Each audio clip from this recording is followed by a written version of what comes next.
Hey everyone, it's Rob B here with Rob D, and you are listening to the Property Podcast.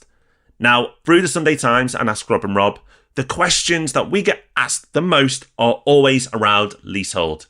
So, this week, we've got you completely covered. We're going to deep dive into leaseholds, the pros, the cons, and the things that you probably don't know and realise. It's all in this episode.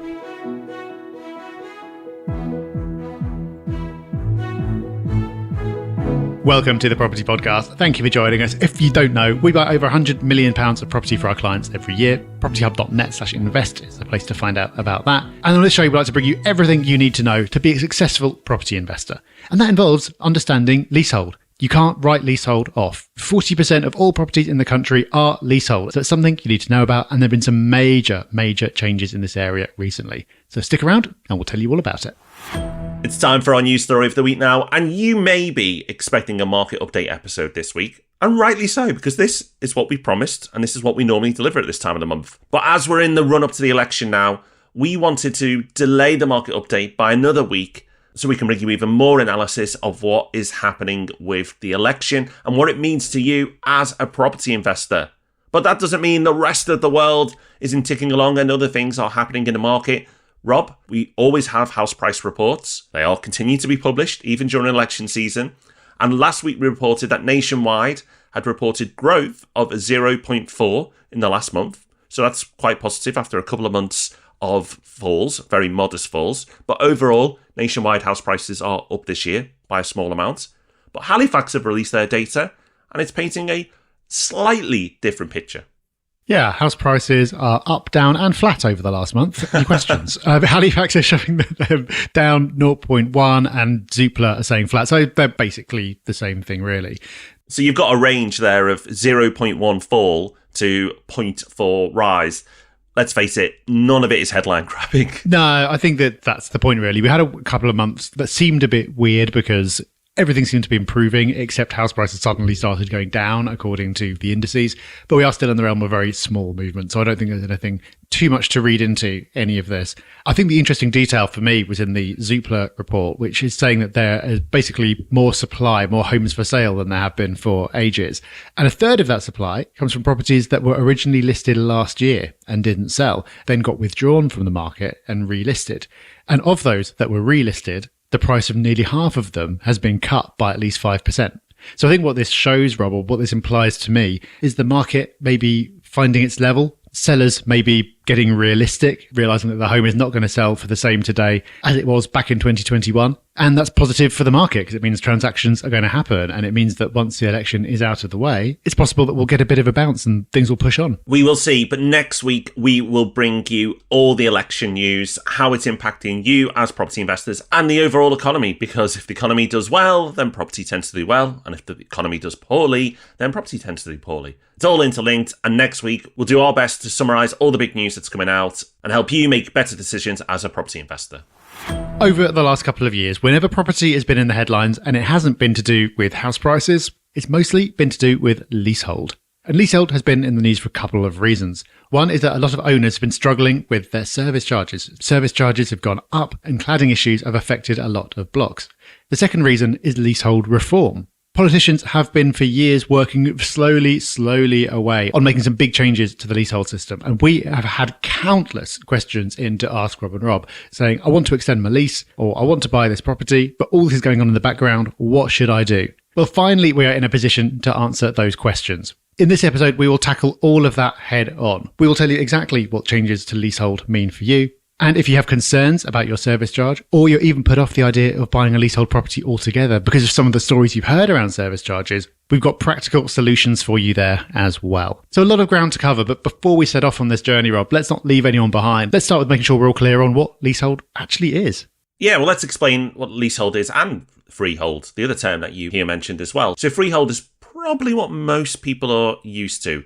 That's when the buyer of a property owns the property and the land it sits on outright, indefinitely, until you decide to sell it. The ownership is permanent and you have full control of that property and land, obviously subject to planning laws and regulations. Leasehold, the buyer owns the property for a fixed term, and that's specified in the lease agreement, but it does not include the land that it sits on. Now, lease terms can really vary, and you can get very short leases, and the price is affected by that, but you can get leases all the way up to 999 years, which makes it very close to being like a freehold. Now, if the lease expires, ownership will revert back to the freeholder. However, you have the right to extend the lease, and that is your right. So the chances of that happening are slim to none because you have the right to extend that lease. Now, typically where you see a leasehold versus a freehold is a leasehold. Normally, not exclusively, normally you see them with apartments because you have multiple properties on a piece of land. So therefore, you can't all own that piece of land. And freehold is typically on houses. Now, to confuse things, sometimes you can see houses with a leasehold, and sometimes you can find apartments with a share of the freehold. The less common, but for the purposes of moving forward, normally you will find apartments or flats or leasehold, and normally houses are freehold. But as I've said, there are some exceptions. And Rob, with both, there are pros and there are cons. Yes, let's stick to that houses and flats distinction as a shorthand for freehold and leasehold, because as you rightly said, there are some leasehold houses, but they've actually been banned now, so there won't be any more. So I think the pros and cons do largely come down to houses and flats, because freehold obviously seems better, right? You want to own the property and you want to own the land beneath that property. And there is nothing wrong with that at all. But if that's something that you insist on, then you're missing out on roughly 40% of the market, because that's the proportion of properties in England that are leasehold. As we covered, the vast majority of those are flats. And the advantage of owning a flat is that there's a whole range of things that would normally be your problem that become someone else's problem. So everything to do with the structure of the building, arranging insurance, maintenance of any gardens, not your problem. Someone else deals with that and you pay a service charge to cover it. You also typically pay ground rent. So this is an annual payment that you make to whoever it is that owns the land. And sometimes that's the original builder who bought the land and built on it, but often they've sold the rights to collect the ground rent off to a pension fund or some other institution. And I think it's important, Rob, to make a distinction between service charges and ground rent, because they're two different things that we're going to talk about in this episode. And they're both seen as disadvantages to leasehold properties because it's money that you're paying out that you wouldn't be paying out if you had a freehold. But I don't quite see that as the case. I think there's a distinction between the two. Because a service charge, like I said, and like the name implies, is a charge for services. There can be issues that come up, and we'll talk about those later. But essentially, you're paying for someone else to do things that you would otherwise have to do on your own. Ground rent, on the other hand, you get nothing for. There is no benefit to ground rent. There is no real point to ground rent. And that's why there have been significant changes around that in recent years. And there may be more changes in the future. So for me, the pros and cons of each are largely come down to the property type more than anything else. And not all the things that people see as cons of leasehold necessarily are. The good news is I think we can put ground rent to bed quite quickly here. So ground rent, I suppose, Rob, you said you don't get anything for it. If we had to find a way to justify it, you could say, well, with a leasehold, you don't own the land. So during the lease, you are paying a rent for the ground. I guess it's a bit of a stretch. And that's what was in place up until 2022. Now, it's important to say that ground rents, in the majority of cases, were quite low. Sometimes it was referred to as peppercorn rents, which is just a very small nominal payment each and every year. But there were some abuses. And this is probably the main driver of why ground rents were abolished in 2022. So any new leases that were issued after the law was passed in 2022 no longer have ground rent, without exception.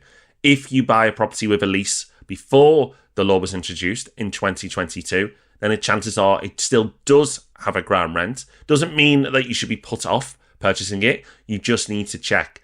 And what you're checking for is that they don't double every 10 years. That was the abuse that was put in place by some developers. Most of the ground rents that were issued before 2022 were fine, but there are some odd exceptions. So it doesn't mean you shouldn't buy a property that's leasehold before 2022, but you should make that check. But the good news is, to make it crystal clear, ground rents are no more. So if you buy a property that's new today, you don't need to look for ground rent because it's not there. And that was a major piece of reform. And before the election was called, the idea was that the next piece of reform would be to go back and cancel ground rent, or at least cap ground rents that have been issued in the past. That didn't end up happening, but may do in the future. But what is definitely happening and has been confirmed and will become law is changes to how you can extend your lease. And this is going to help all those people who I said had called in to ask Rob and Rob saying, what should I do about extending my lease? Because there have been rumours about this for years. But finally, there is now certainty. As Rob said earlier, as a leaseholder, you have the right to extend your lease. Previously, the maximum length you could extend for was different for houses and flats, but now it's the same for both, and it's been extended. So now, when you can extend, whether it's a house or a flat, for 990 years, which is pretty good, right? This is something you're only going to have to do once, unless something very dramatic changes to human lifespans very quickly. It's also now something you can do as soon as you take over ownership of the property. So previously, you couldn't do it for the first 2 years. You had to wait. Now you'll be able to do it straight away. And there also used to be an 80-year cut-off date. Something called marriage value meant that once the lease dropped to 80 years remaining, it suddenly became more expensive to extend because you had to compensate the freeholder. That is being removed, and that in itself is going to do away with a whole lot of nervousness from a lot of owners, because that's driven most of the questions we've received. I've got 85 years left, I've got 82 years left, I'm going to need to do something soon. Should I do it now, or should I wait for this law to pass? Well, the good news now is that there is no rush. That 80-year cutoff point will become irrelevant, which means short leases, and anything less than 80 years is considered short, are going to become less of an issue than they previously were. You're still going to run into problems with mortgages at around that point. Some lenders won't lend on anything less than 90 years. Some of them will go down to 60 years. Maybe some will go lower. But while you will start running into mortgage issues around that time, there isn't this sudden cliff edge anymore, which is really good news. And although there's no official reason why you can't get a mortgage under 80 years, the reason probably is that the value of the property starts to diminish as it gets closer to zero. Of course, you have the right to extend, but it's a right, and unless you enforce the right, then it could impact the value. And the lenders are lending on the value of the property today, and they might be potentially spooked that if it ticks down too low and you don't renew it, and then you suddenly near the end of your mortgage stop paying your mortgage, then when they repossess, it might not be worth what they actually lent on in the first place. 80 years is probably very generous. It'd probably be better if it was on like 40 years for that to take place. That's the general policy, and it's worth knowing. It's also worth knowing that if you were planning to extend a lease, so if you've got a leasehold property and the lease is ticking down, it's probably best to wait until this actually does become law. And when it becomes law, it might not necessarily mean it's cheaper, although it could do, but the extension will be longer at least. So if you're going to do it, just be patient, wait a few more months, and then put your lease extension in place. So we've covered off a lot already: ground rents, lease extensions, but let's get to service charges. As Rob's rightly said, you are delivered a service for service charges. So what can you expect for your service charges? Well, you can expect repairs on the building. You can expect general upkeep of the common areas and any gardens, buildings insurance as well. A lot of people don't realise that if you have a leasehold property, you almost certainly don't need buildings insurance. Obviously check that the company providing the service for you has put that insurance in place, but they should. And if it is, that's a cost saved. You don't need to double up and pay it again. And there are certain bills paid as well. So the electricity for the common areas, things like that. There may be, in addition to that, a reserve fund. So when you pay your service charges, some companies will charge you more than what's needed to run the property. And then they will put that in a pot. And that pot is called a reserve fund. So if a major issue happens with the property, then hopefully the reserve fund will take care of it.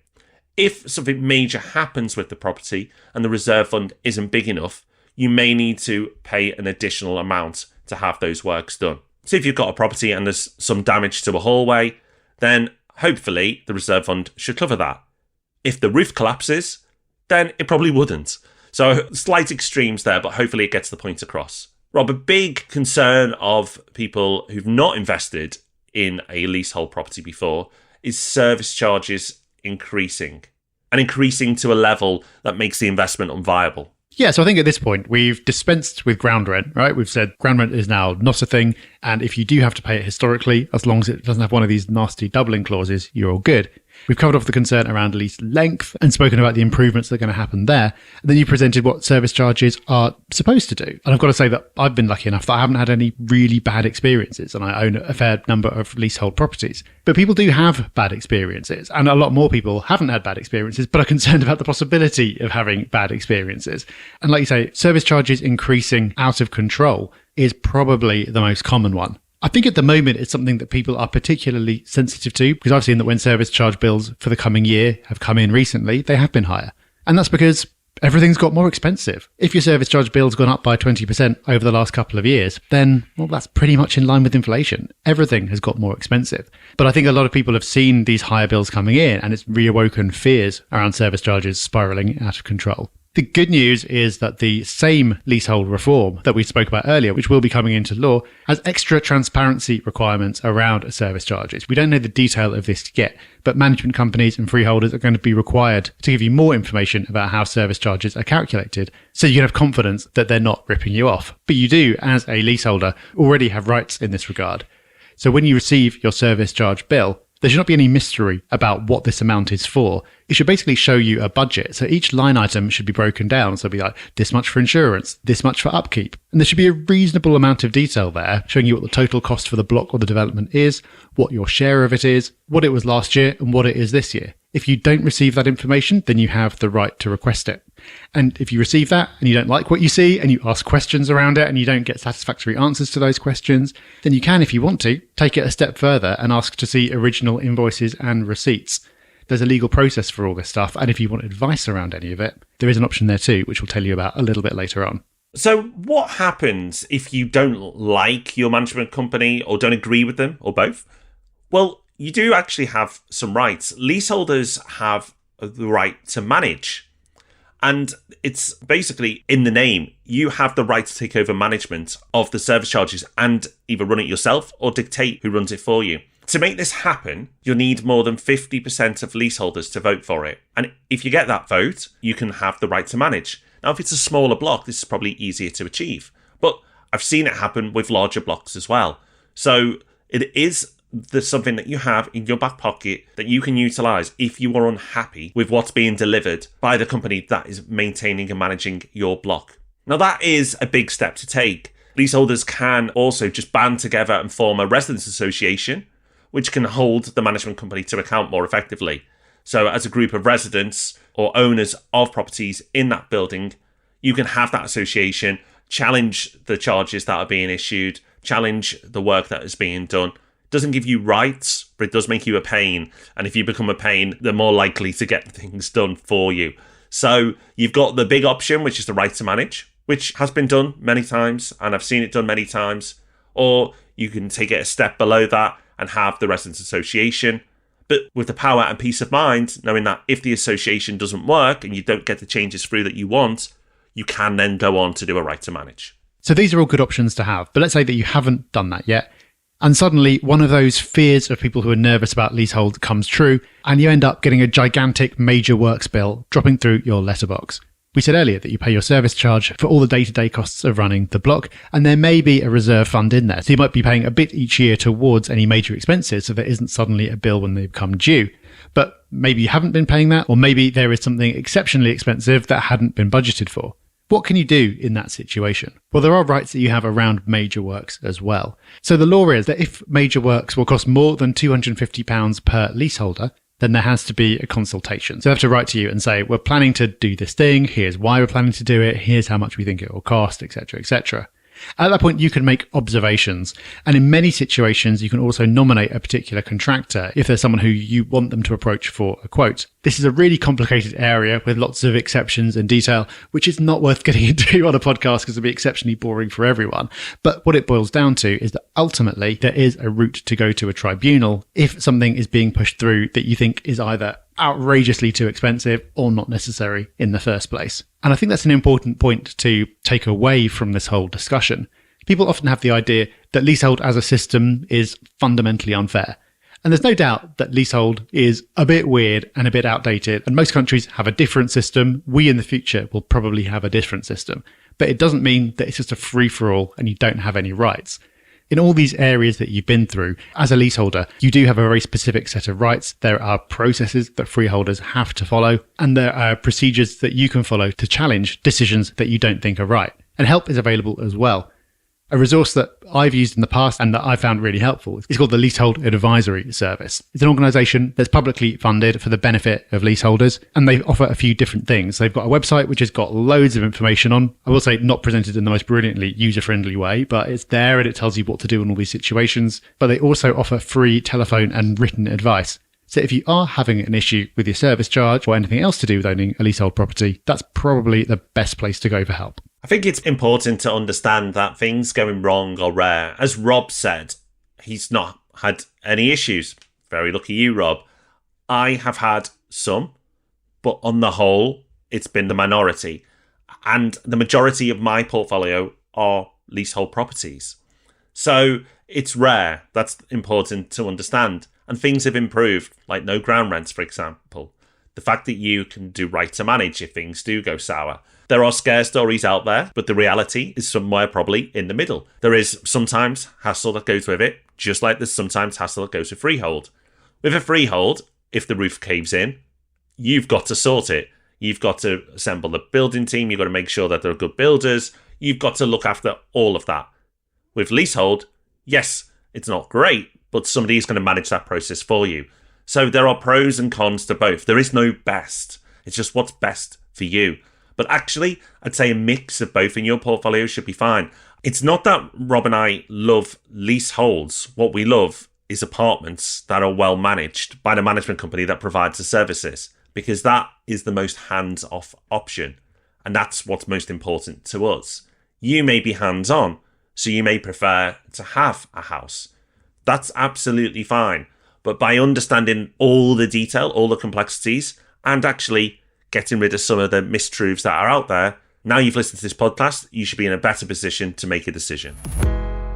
Okay, before we wrap up, we've just got time for Hub Extra, the part of the show where we offer you a little bit more, something to improve your life, just that little bit. And this week, Rob, you've actually got a follow-up to a previous Hub Extra. I have, The Missing Crypto Queen. That sounds familiar. That is a podcast that we recommended a few years ago. And if you've not listened to the podcast at all, then I'd highly recommend it. It's a great podcast. It's a story of a cryptocurrency that might not have a happy ending. I won't say any more than that, so there's no spoilers. But the story keeps being updated. And if you have listened to that podcast, well, good news, there's an update. I nearly missed it because I think I'd unsubscribed from the feed. But there is a new podcast. I've listened to it. It's a really interesting update. So if you've already listened to the podcast, great. You've got a new episode available for you to get an update. And if you haven't listened to the podcast, well, you're in for a treat. It's a BBC podcast, Missing Crypto Queen. Highly recommended. I love the original series of that, so I will be rushing off to listen to that update. Just before I do, though, quick shout out to listener Bev, who got in touch to say, I bought my first buy-to-let in July 2022, so I missed out on low interest rates and was just in time for the crazy COVID market and the trust fuss. Nevertheless, just completed on my 5th buy-to-let and researching my next one. Your podcast and books have been invaluable. Bev, incredible. 5 properties since July 2022. That is some amazing progress. I love being able to share these stories on the show. Brilliant. Well done, Bev. Or as we should call you, Brilliant Bev. That's incredible progress and incredible achievement. Well done, you. We'll be back next week with the podcast, of course we will. And remember, it's an action special, so make sure you join us for that. We'll be in the Sunday Times answering your questions there. And we'll be back with Ask Rob and Rob on Tuesday. So until then, take care, have fun. Bye-bye. Bye-bye.